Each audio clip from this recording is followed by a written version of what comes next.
dalam kelemahan dan keterbatasan kami. Kami mau menghayati firman kebenaran. Kami mau menghayati kuasa Kristus yang telah bangkit. Kami mau menghayati rahmat Allah yang besar. Demi nama Tuhan Yesus kami berdoa. Amin. Saudara, di tengah sukacita Paskah pagi hari ini, kita akan membaca firman Tuhan yang akan menjadi dasar perenungan kita dari Injil Yohanes pasalnya yang ke-20 ayat 11 sampai 18. Injil Yohanes 20 ayat 11 sampai 18. Saudara yang dikasihi Tuhan, tampaknya selimut kabut masih melingkupi bumi kita. Saudara, tampaknya mendung gelap masih menggelayut seluruh bangsa manusia di atas bumi ini.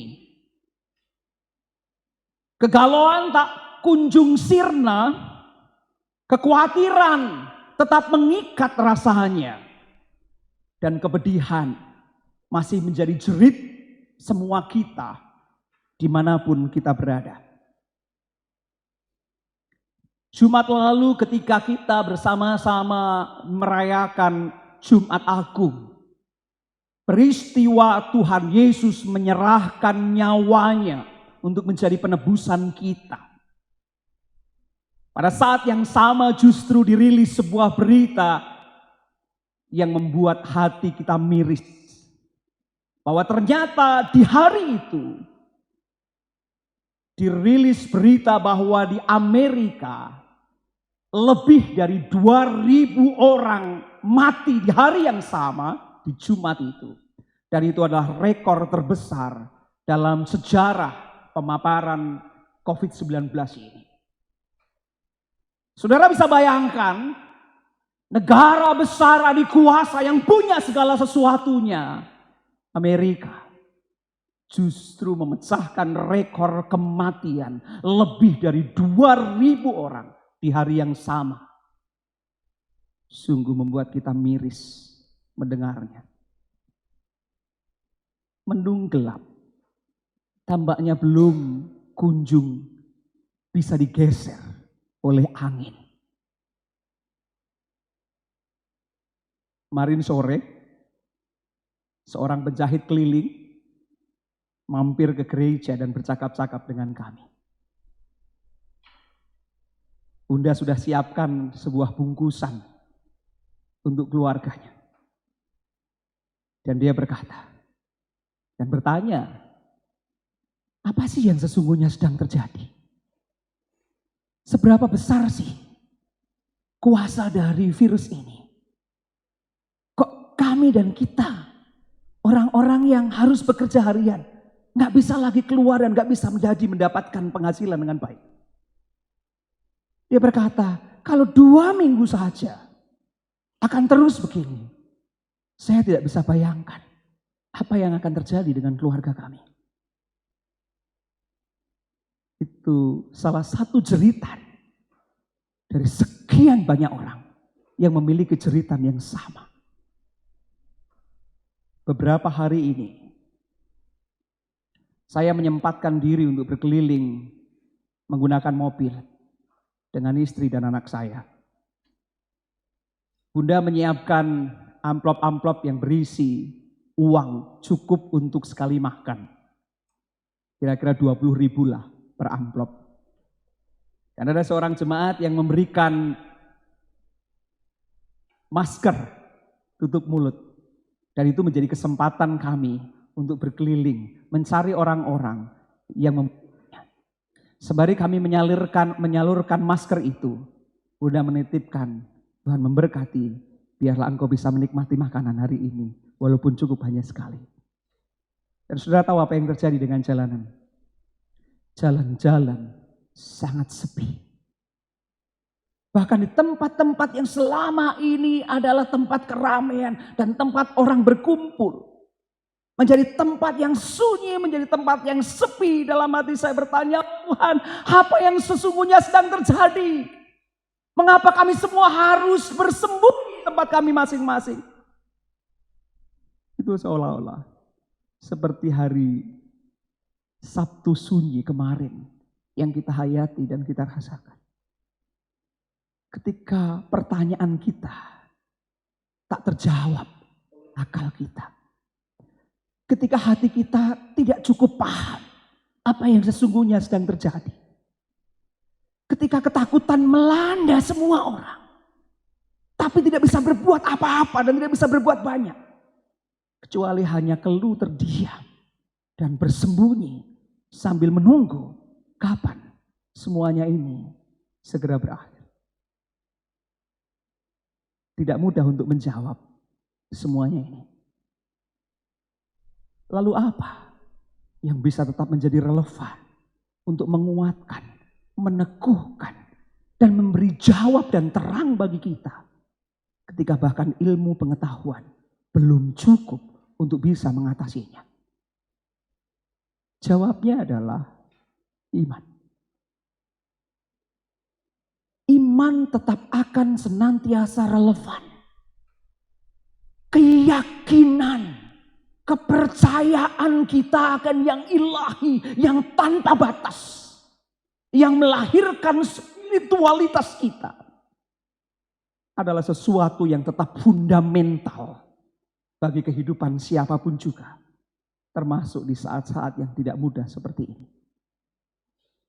Tanpa harus mempertentangkan antara iman dan sains. Saya mau bilang, ada keterbatasan kita. Ada keterbatasan akal kita. Ada keterbatasan kekuatan kita. Dan kita memerlukan kekuatan yang lebih. Kita memerlukan kuasa yang lain. Yang menjadikan kita bisa mampu melewati masa-masa yang tidak mudah ini. Dan jawabannya adalah iman. Bahkan di saat saudara dan saya tidak cukup mengerti apa yang sedang terjadi. Maka penulis surat Ibrani berkata dengan sangat baik, mengapa iman? Karena memang iman adalah dasar dari segala sesuatu yang kita harapkan. Dan bukti dari segala sesuatu yang tidak kita lihat. Iman menjadikan saudara dan saya memiliki dasar untuk tetap berharap. Bahkan di saat rasanya kita tidak berani untuk berharap lagi. Sehingga kalau saudara rindu dan ingin memiliki pengharapan, kita harus punya keyakinan. Iman adalah juga bukti dari yang gak terlihat. Selimut kabut, mendung yang gelap, yang rasanya susah kita untuk menyibaknya. Dan kita tidak cukup mampu untuk melihat ke depan apa yang akan terjadi dan sampai kapan semuanya ini. Tetapi firman Tuhan katakan iman adalah bukti dari segala sesuatu yang tidak kita lihat. Maka untuk menjadi percaya, kita tidak perlu bukti. Dan bukti tidak dituntut untuk menjadikan kita beriman. Karena kalau saudara beriman, yakin dan percaya, itu kasih karunia. Dan itu sudah cukup menjadi bukti dari keyakinanmu. Saudara tahu, kata percaya dalam bahasa Indonesia, itu berasal dari kata bercahaya. Jadi kata percaya, itu berasal dari kata bercahaya. Maka sesungguhnya kita tahu jika orang menjadi percaya, maka dia akan yang pertama mengalami cahaya atau terang. Jadi kalau saudara percaya, maka engkau akan mengalami cahaya atau terang. Sehingga engkau tidak lagi diliputi oleh kegelapan. Yang pertama. Yang kedua, jika engkau percaya, jika orang menjadi percaya, maka dia hidupnya akan memancarkan cahaya dan menjadi terang. Maka di tengah situasi yang sangat gelap dan pekat seperti ini, saudara dan saya perlu menjadi percaya supaya cahaya, terang ilahi, kuasa dari tempat maha tinggi menerangi engkau sehingga kegelapan bisa disipak. Saya jadi ingat apa yang dikatakan oleh Injil Yohanes pasal 1 ayat 4. Yang berbicara tentang Yesus Sang Firman. Firman Tuhan berkata, di dalam Dia ada hidup. Dan hidup itu adalah terang bagi manusia. Di dalam Yesus ada hidup.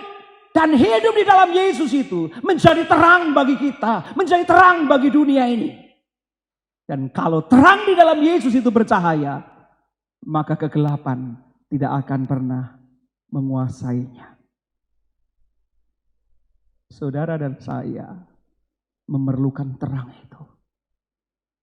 Saudara dan saya perlu memiliki kepercayaan yang membuat kita mengalami cahaya dan hidup kita memancarkan cahaya.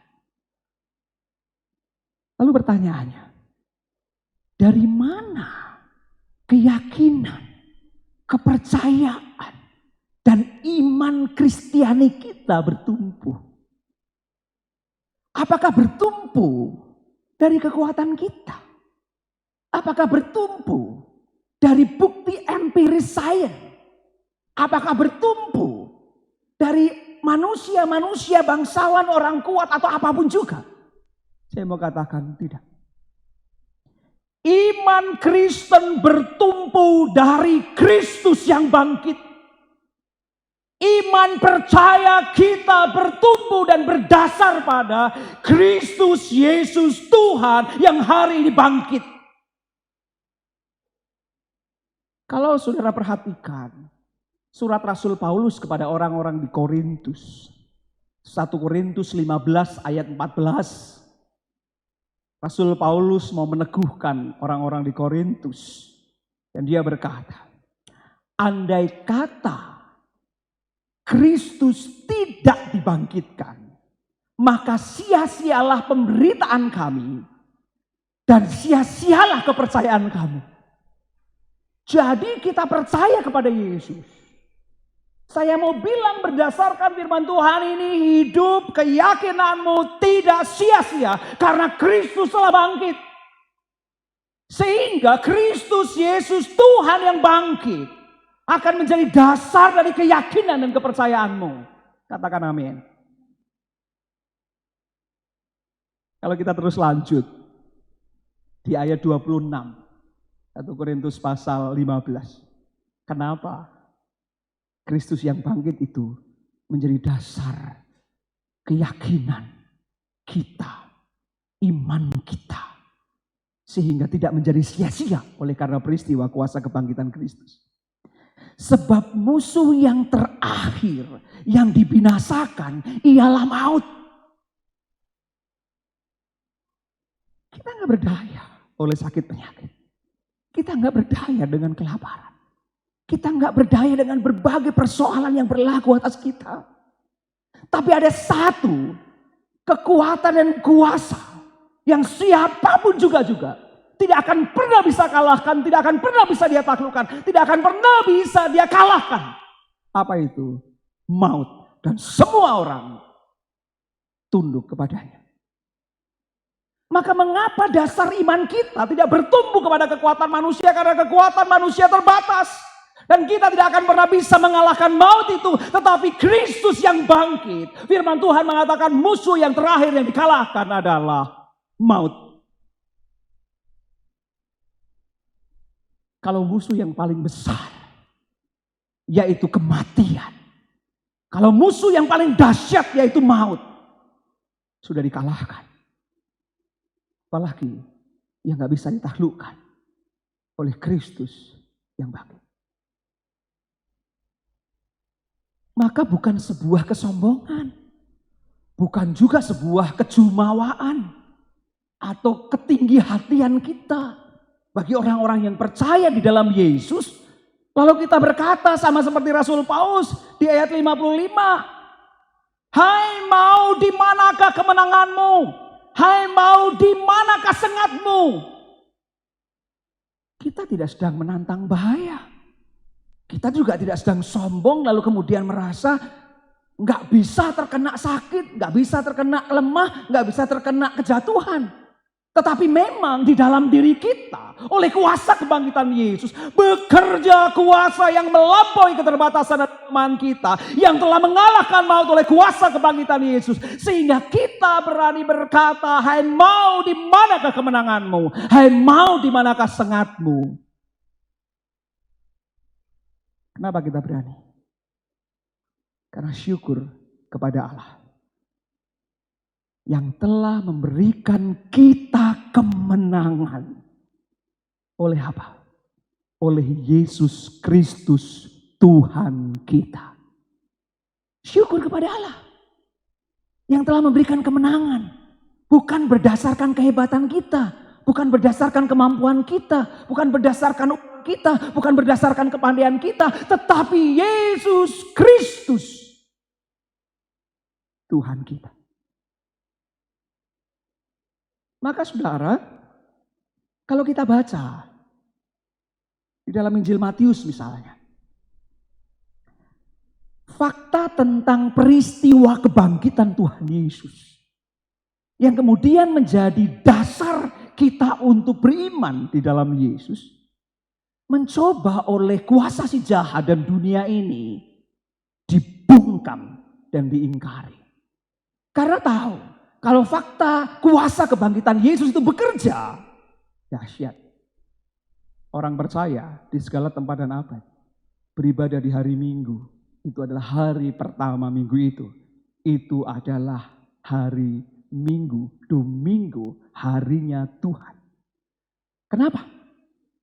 Karena setiap minggu hari pertama di minggu itu, sebelum kita menjalani seluruh aktivitas kita sepanjang minggu, kita diajak untuk memandang kepada Yesus yang bangkit, Allah yang membangkitkan dia dan berkuasa atas segala sesuatu. Maka kita merayakan di hari Minggu sebagai sebuah ibadah yang mempersiapkan umat untuk menjalani hidupnya dengan melihat dan memandang Kristus yang bangkit. Dan inilah yang oleh mahkamah agama mencoba untuk di-stop. Mencoba untuk ditutup-tutupi. Mereka membangun dusta, membayar dengan mahal. Oh, pada saksi-saksi kunci yang itu adalah para prajurit-prajurit yang menyaksikan sendiri peristiwa itu. Untuk menyebarkan hoax bahwa Yesus tidak bangkit tetapi dicuri oleh murid-muridnya.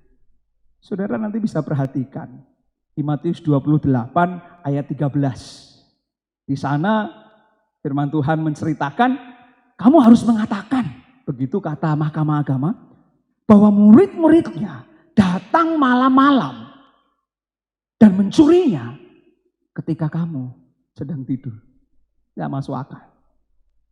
Mereka bukan prajurit ecek-ecek. Bahkan Alkitab catat, kubur tempat Yesus dibaringkan itu disegel dengan kuat. Bagaimana mungkin para murid Yesus, bukan tentara, bukan orang hebat, yang dilanda ketakutan bisa mencurinya? Tapi ingat, ini bukan pekerjaan manusia. Ini pekerjaan si jahat yang mau menghentikan fakta kebangkitan Kristus yang memberi kuasa dan pengharapan bagi semesta. Maka Rasul Paulus kepada orang-orang di Korintus meneguhkan, tetapi yang benar ialah bahwa Kristus telah dibangkitkan dari antara orang mati sehingga sebagai yang sulung dari orang-orang yang telah meninggal.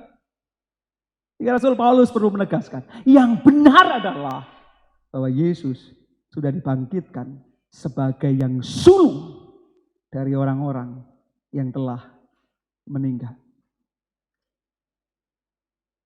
Saudara yang dikasihi Tuhan, jika peristiwa kebangkitan Kristus adalah kunci bagi kekristenan kita, adalah fundamental bagi keyakinan dan kepercayaan kita. Maka benar, kalau keempat Injil memberi tempat dan ruang yang sangat luas dan tegas juga untuk menyaksikan Yesus Kristus yang bangkit itu. Saudara bisa baca di keempat Injil. Namun yang menarik adalah keempat Injil tidak mencoba untuk mengada-ngada atau hanya mengejar rating semata supaya sekedar kesaksiannya itu bisa diterima oleh khalayak umum. Kenapa? Karena Injil dan keempat Injil justru menunjukkan kesamaan fakta. Dan kesamaan fakta itu adalah bahwa para perempuanlah menjadi saksi pertama dari kenyataan dan fakta kubur yang kosong dan Kristus yang bangkit. Saudara harus tahu, di dunia yang sangat mengagungkan kelaki-lakian dan yang hanya terhitung dan terpercaya dan bisa dipercaya adalah laki-laki. Bagaimana mungkin keempat Injil menyaksikan bahwa kesaksian Kristus yang bangkit itu oleh para perempuan? Kalau para penulis Injil mau mengada-ada dan mau secara sekedar diterima oleh khalayak umum pada saat itu, mudah saja. Justru saksi kunci pertama, janganlah dikasih perempuan.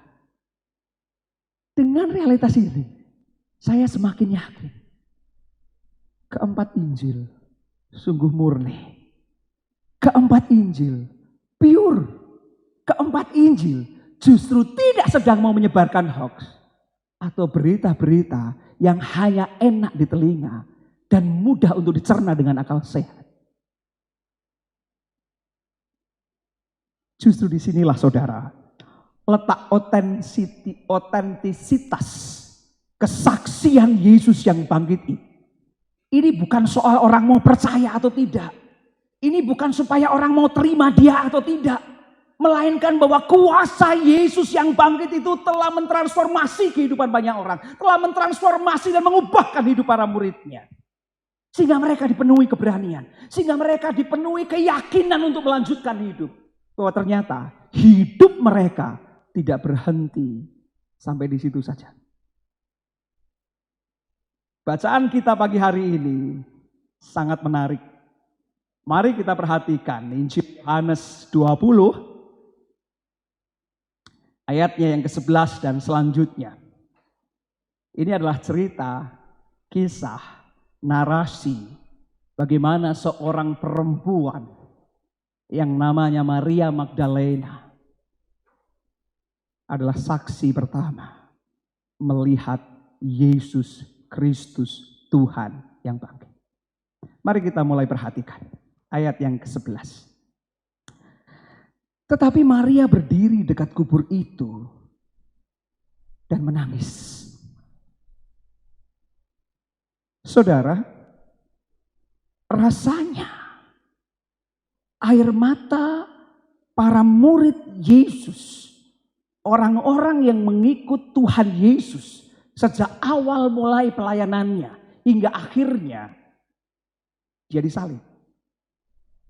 Air mata mereka sudah kering. Hati mereka remuk, teraduk-aduk oleh peristiwa tragis yang terekam kuat di benak mereka. Karena mereka menjadi saksi, melihat dengan mata kepala mereka sendiri apa yang terjadi dengan Yesus, guru dan Tuhan mereka. Mulai dari peristiwa penangkapan, mulai dari peristiwa penghakiman yang gak adil, mulai dari peristiwa penganiayaan dan eksekusi penyalipan hingga penguburannya. Para perempuan-perempuan itu yang mengiring dan melihat dari jauh apa yang terjadi dengan Tuhan Yesus. Sudah bisa bayangkan? Remuk hati mereka diaduk-aduk oleh peristiwa ini. Air mata mereka kering. Sehingga Sabtu menjadi sunyi. Tapi pagi-pagi benar. Dengan sisa-sisa kekuatannya. Sisa-sisa pengharapannya. Terang yang kecil di dalam hatinya. Membuat Maria Magdalena melangkah menghampiri kubur Yesus.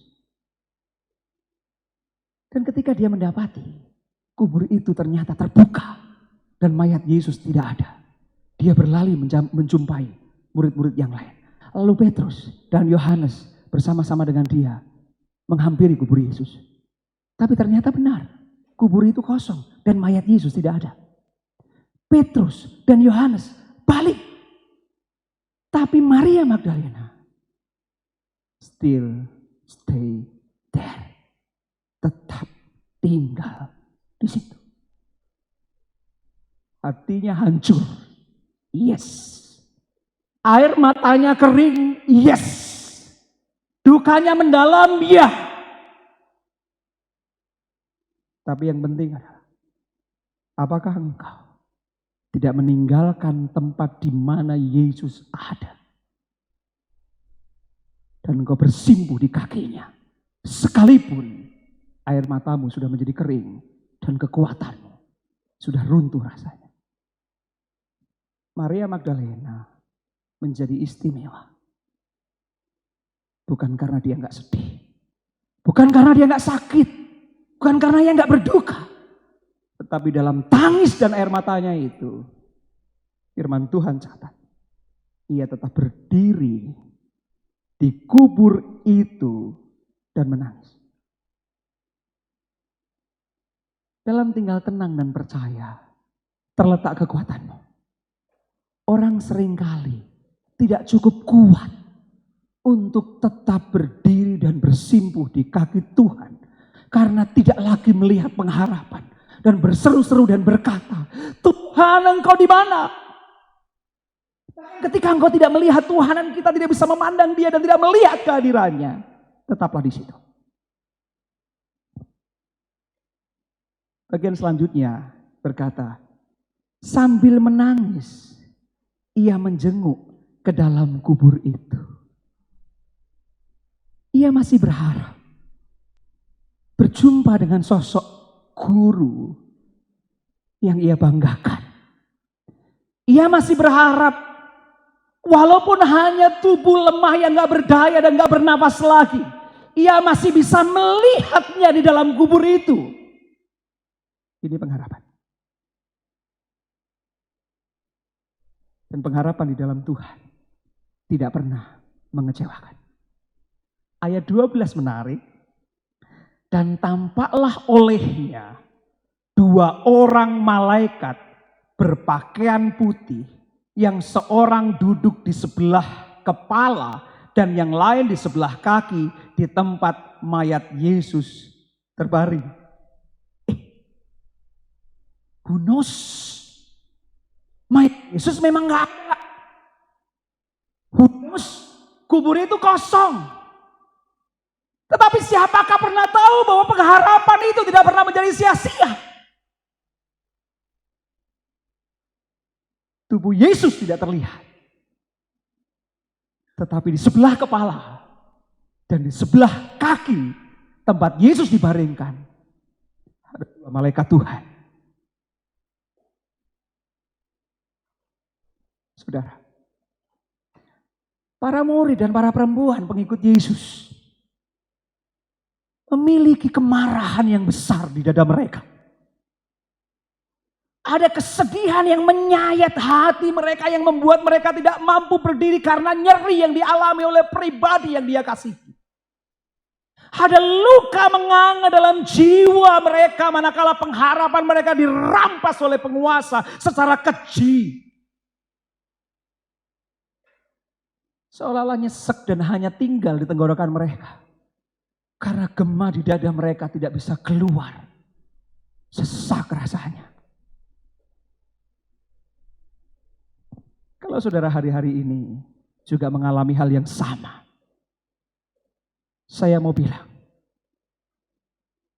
jangan pernah berhenti berharap pada Yesus. Ketika semuanya menjadi gelap, tetap tengoklah ke dalam kubur yang kosong itu. Bukan malaikat yang kau harapkan, tetapi Kristus yang telah mati bagimu. Yang sudah terbukti membela hidupmu.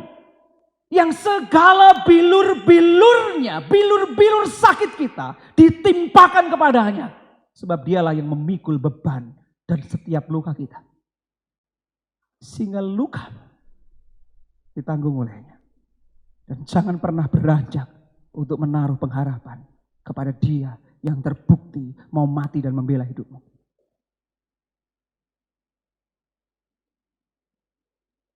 Pertanyaannya, kenapa Maria Magdalena bisa bersikap seperti itu? Maria Magdalena telah mendapatkan anugerah yang ajaib bagi hidupnya. Maria Magdalena mendapatkan kesempatan hidup kedua kali manakala berjumpa dengan Tuhan Yesus kali pertama. 7 roh jahat telah merenggut hidupnya. 7 roh jahat telah mengkooptasi dan menindas dia. 7 roh jahat telah merampas kesadarannya. 7 roh jahat sudah mengempaskan hidupnya. Dia nggak bisa diperhitungkan oleh siapapun juga. Dia telah tersingkir dari keluarganya. Dan orang-orang tidak ada yang mau peduli dan memperhitungkan dia. Tetapi Maria Magdalena adalah seorang perempuan yang mendapatkan kasih karunia. Ia memiliki dan mendapatkan kesempatan hidup kedua kali ketika berjumpa dengan Tuhan Yesus. Ia dilepaskan dari 7 roh jahat. Saudara, pertanyaannya, apa yang bisa menjadikan kita tetap stay di hadapan Yesus? Kalau engkau tetap merawat ingatanmu akan kuasa kasih karunia-Nya yang sudah terbukti atasmu. Apa yang menjadikan kita tetap berdiri bahkan harus menengok kubur itu untuk mencari Yesus? Ketika engkau menghayati sungguh bahwa Dia memberikan kesempatan kepadamu untuk memiliki kehidupan yang kedua kali. Tapi ketika Yesus yang memberi kesempatan hidup kedua kali bagi Maria terbunuh, terampas. Betapa kita bisa membayangkan kehancuran hati Maria Magdalena. Ia menemukan hidupnya kembali di dalam Yesus. Namun kini Yesus dibunuh secara keji. Sehingga untuk kedua kalinya juga rasanya hidupnya terampas kembali. Tapi yang menarik, dengan sisa-sisa serpihan kekuatan dan pengharapannya, ia tetap melangkahkan kakinya untuk menjumpai Yesus. Babak pertama dalam narasi ini terlihat bagi Maria keterkejutan yang besar yang menghentak kembali dadanya. Batu penutup kubur sudah terguling. Terhentak kembali dalam kekagetannya, dari kesunyiannya. Mayat Yesus tidak ada. Lalu dia memasuki babak yang kedua lagi. Sebelum kekagetannya sirna, ia menjadi sangat lemas dan gak berdaya dalam tangis lirih yang mungkin gak lagi bersuara. Namun getarnya tetap kuat di dalam jiwanya. Tuhanku dicuri. Tuhanku diambil. Nafasku dirampas. Jiwaku dihempas. Maka perhatikan. Apa kata malaikat kepadanya? Ayat 13. Kata malaikat-malaikat itu kepadanya, Ibu, mengapa engkau menangis? Jawab Maria kepada mereka, Tuhanku telah diambil. Saudara, tidak ada yang lebih menyesakkan hidupmu selain Tuhanmu meninggalkan. Tidak ada penderitaan dan luka yang lebih dahsyat selain dari hadapanmu diambil Tuhan sumber hidup dan kekuatanmu. Maka Maria menangis, Tuhanku diambil. Saudara, seberapa kita yang juga mengalami hal yang sama. Beban yang tidak semakin mudah kita hadapi. Dan seolah-olah kita merasa Tuhan absen. Dia nggak ada. Engkau menengok ke kanan kiri. Dan Tuhan diambil.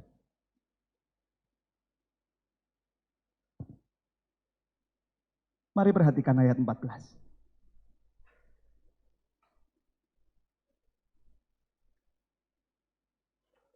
Sesudah berkata demikian, ia menoleh ke belakang dan melihat Yesus berdiri di situ. Tetapi ia tidak tahu bahwa itu adalah Yesus.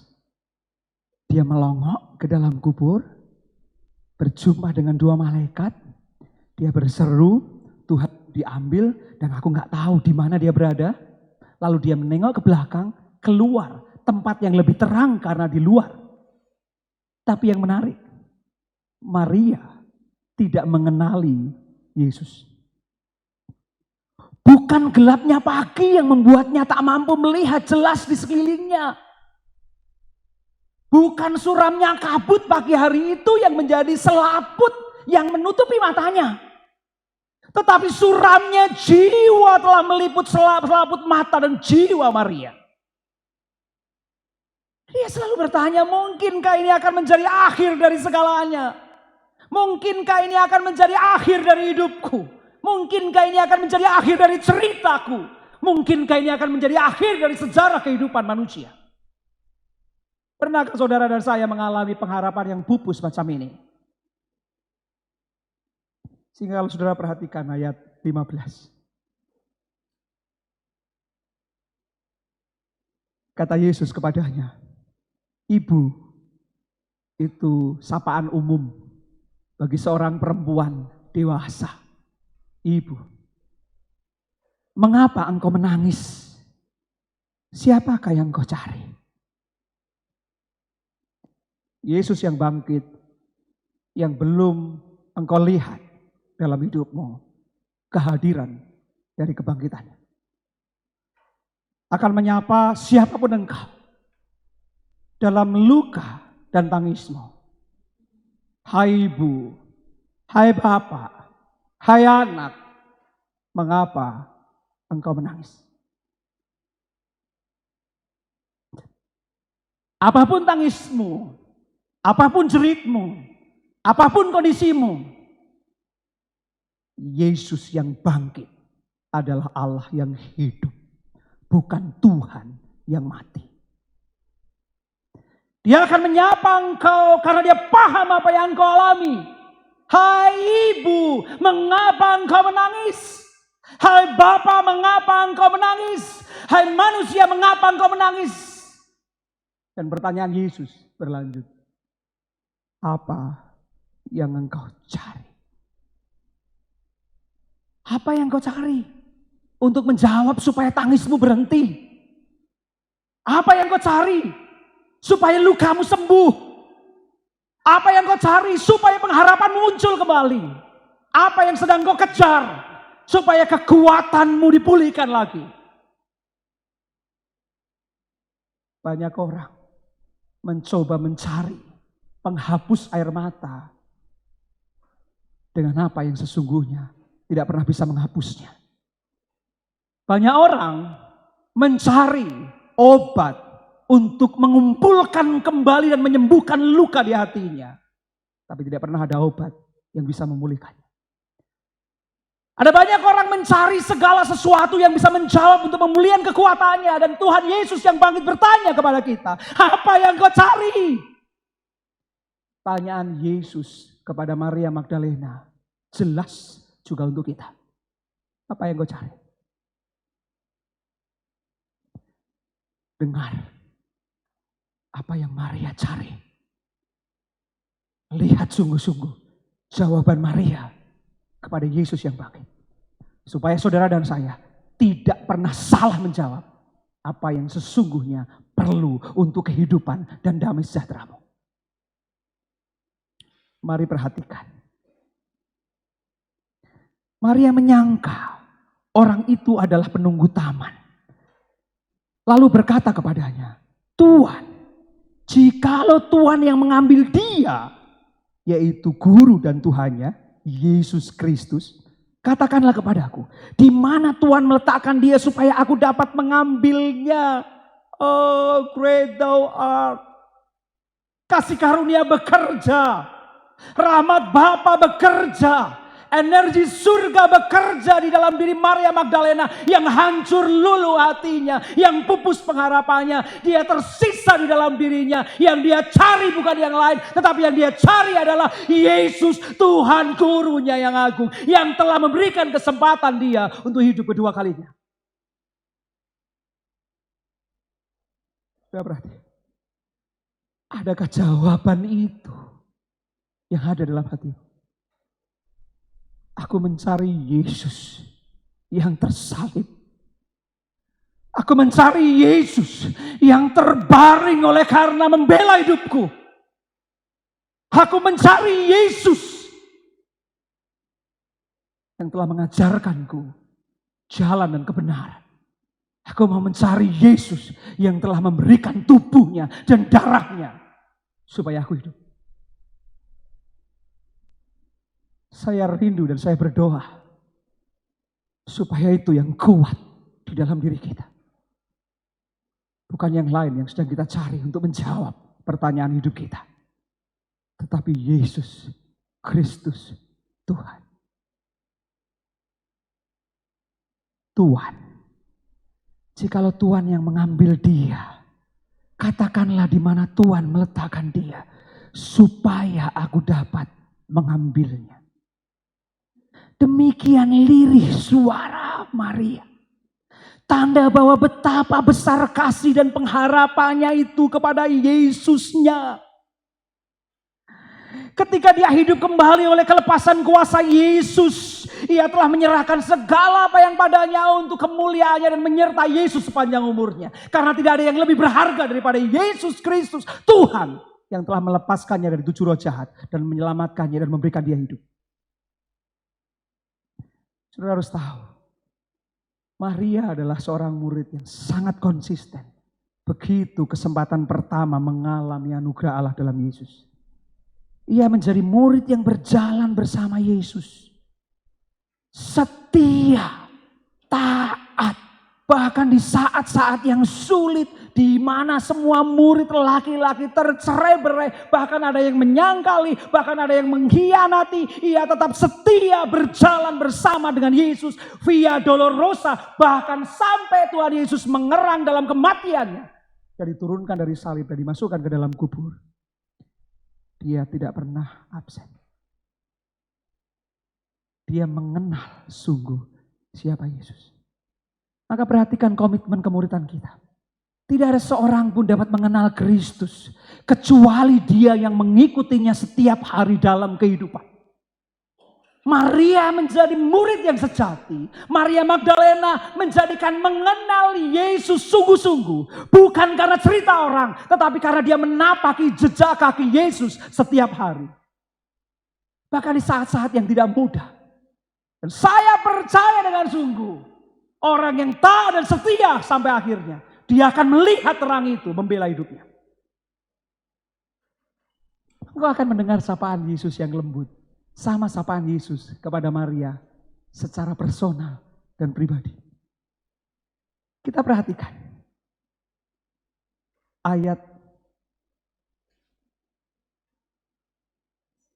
ayatnya yang ke-16. Kata Yesus kepadanya, Maria. Wow. Sapaan Yesus yang sangat personal. Sangat pribadi, yang khas, karena memang dia mengenal siapa satu demi satu para muridnya. Dia mengenal kita satu demi satu, tidak ombyokan, tidak pabrikan, tetapi privately, sangat private. Yesus akan menghampirimu dan memanggil namamu, sama seperti Tuhan Yesus yang bangkit. Yang sempat tidak dikenali oleh Maria, memanggil dengan namanya, bukan ibu, Bukan anak, tetapi dengan namanya sendiri, Maria. Sapaan itu saudara seolah membelah kesunyian dan gelapnya pagi itu. Namun sekaligus juga mengusir selaput lembu di mata Maria yang menutupi matanya. Dan menjadikan Maria terhentak dan menoleh. Rabuni.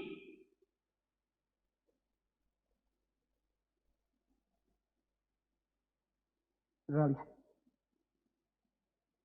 Iman adalah sebuah relasi, bukan pengetahuan. Iman melampaui penalaran kita.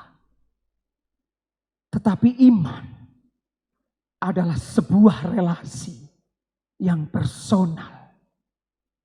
Manakala Yesus mengenal engkau dengan namamu dan memanggil engkau dengan namamu. Dan engkau menoleh kepadanya dan berkata dan bersimpu di kakinya, Rabuni. Ya guru yang mulia. Maria kenal suara itu. Sangat personal menyapanya. Dan menyentuh di pusat hatinya. Saudara, ternyata kubur kosong bukan berarti ketiadaan. Kubur kosong itu bukan berarti artinya kekosongan dan kehampaan. Tetapi kubur kosong itu sekaligus adalah tanda kebangkitan. Kubur kosong itu bukan berarti Yesus tercuri daripadamu. Tapi dia sedang mengambil posisi yang paling tepat dalam hidupmu. Kalau saudara baca kisah Ayub yang sangat tragis. Semua orang tahu kisah yang dialami oleh Ayub. Dan saya mau bilang, Ayub menemukan kekuatannya. Bukan ketika persoalannya selesai. Tetapi ketika dia menemukan refleksi imannya terhadap Tuhan Allahnya. Saudara bisa baca di dalam Ayub pasal 19 ayat 27 sampai 25 sampai 27. Ayub 19 ayat 25 sampai 27. Dalam kondisi dan situasinya yang gak mudah itu, Ayub berkata, sangat baik, biarlah menjadi seruan kita. Tetapi aku tahu penebusku hidup, dan akhirnya ia akan bangkit di atas debu. Tanam dalam hatimu, meteraikan di dalam akal dan perasaanmu, bahwa engkau tahu penebusmu bukan mati, tetapi penebusku hidup. Apa dampaknya? Juga bahkan sesudah kulit tubuhku sangat rusak, tanpa dagingku pun aku akan melihat Allah. Bahkan pada saat yang paling buruk, paling bawah dalam kejatuhanmu dan kehancuranmu, karena engkau percaya bahwa penebusmu hidup, engkau akan melihat Allah. Katakan amin. Kenapa kalau saya melihat Allah? Bukan hanya engkau melihat Allah berdiri. Tetapi Ayub berkata, yang aku sendiri melihat memihak kepadaku.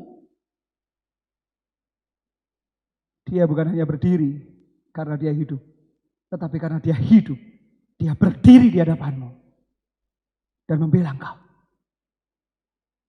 Kata orang, bukan. Ayub berkata, mataku sendiri menyaksikannya dan bukan orang lain. Maka menarik. Kita lanjutkan bacaan kita. Ayat 17.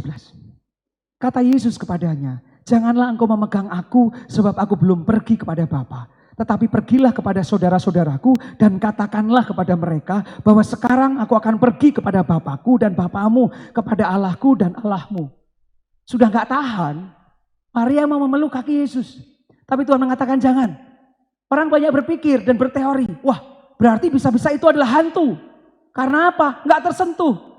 Please, kalau Yesus bangkit dan gak boleh disentuh, isunya bukan itu yang pertama. Isunya adalah di bagian bawah ayat itu tadi. Yang mau meneguhkan bahwa kuasa Yesus yang bangkit meneguhkan orang-orang yang percaya kepadanya dan menjadi pengikutnya bahwa mereka tidak pernah sendiri. Mereka punya Bapa. Keyakinanmu kepada Yesus yang bangkit meneguhkan Yohanes 1 ayat 12. Barang siapa yang menerima dia, yaitu mereka yang percaya di dalam namanya, diberi kuasa sebagai anak-anak Allah. Dan kuasa kebangkitan Tuhan Yesus lunas sudah, sempurna sudah adanya. Meterai bahwa Allahmu adalah Bapamu. Bapa bukan nenek moyang, tetapi Bapa yang hadir menjadi gembalamu. Bapa yang hadir menjadi pelindungmu. Bapa yang hadir menjadi pemelihara atas engkau. Bapa yang hadir dan menyertai sepanjang umurmu. Siapa dia? Tuhan Allah semesta alam dalam Yesus Kristus. Pertanyaan balik lagi. Apakah hantu? Saudara, jangan salah. Ini bukan hantu. Nanti, kalau kita baca Injil Yohanes bagian berikutnya. Ketika Thomas tidak percaya, sementara murid-murid yang sudah bertemu dengan Yesus yang bangkit. Thomas bilang, kalau aku belum mencucukkan jariku di telapak tangannya yang berlubang paku, dan di lambungnya yang kena tombak, aku gak akan percaya. Dan Tuhan Yesus jumpai Thomas dan ditunjukkannya secara fisik. Artinya ini bukan sekedar bayangan. Ini physically. Ini material. Maka kuasa kebangkitan Tuhan Yesus jangan hanya engkau pahami bahwa ini hanya dunia spiritual. Ini iman ya. Dan spiritual di dalam Yesus adalah spiritual kita mengakui kuasa dari tempat maha tinggi. Hadir di bumi. Hadir menyapa Maria, hadir menyapa kita. Mungkin lebih mudah buat kita untuk memahaminya seperti realitas virtual. Virtual itu nggak cocok kalau diterjemahkan dengan kata maya. Maya itu nggak ada, tapi virtual bukan. Virtual itu dari kata aslinya virtus. Virtus artinya berdaya dan potensial. Sehingga kehadiran Yesus yang nggak terjamah oleh kita, tapi hadirnya atas kita, mungkin kita nggak bisa melihat. Tetapi potensi, dayanya kuat dalam hidupmu. Sehingga engkau yang mengalami kuasa kebangkitan Yesus yang hadir dalam hidupmu. Engkau menjadi berdaya, engkau menjadi berpotensi, engkau menjadi berdampak. Karena ada kuasa yang bekerja. Dan jangan pernah berpikir, ini hanya soal roh. Karena kebangkitan Yesus itu secara fisik. Injil Matius mencatat para murid memeluk kaki Yesus. Injil Lukas mencatat ketika murid-muridnya belum percaya bahwa itu benar-benar Yesus. Murid-muridnya diajak sarapan makan ikan. Itu fisik. Saya mau katakan bahwa kuasa kebangkitan Yesus tidak hanya urusanmu kelak di surga. Tetapi kuasa yang di surga itu bisa engkau rasakan secara material hari ini dan kini dalam hidup. Maka benarlah kesaksian Maria. Saudara perhatikan ayat 18. Maria Magdalena pergi dan berkata kepada murid-muridnya, aku telah melihat Tuhan. Benarlah kesaksian Maria. Aku telah melihat Tuhan. Maka babak ketiga dimulai di hidup Maria pagi itu. Apa? Maria hidup kembali. Dia menemukan kembali kuasa yang melampaui maut. Itulah Yesus Kristus, Tuhannya dan Gurunya. Saya berdoa, kiranya kita semua melihat Tuhan yang bangkit. Kuasanya berlaku atas kita. Dan hari ini kita semua, bumi ini hidup kembali. Karena maut telah dikalahkan. Selamat Paskah. Lihat Yesus Kristus Tuhan yang bangkit mengalahkan maut. Haleluya. Amin.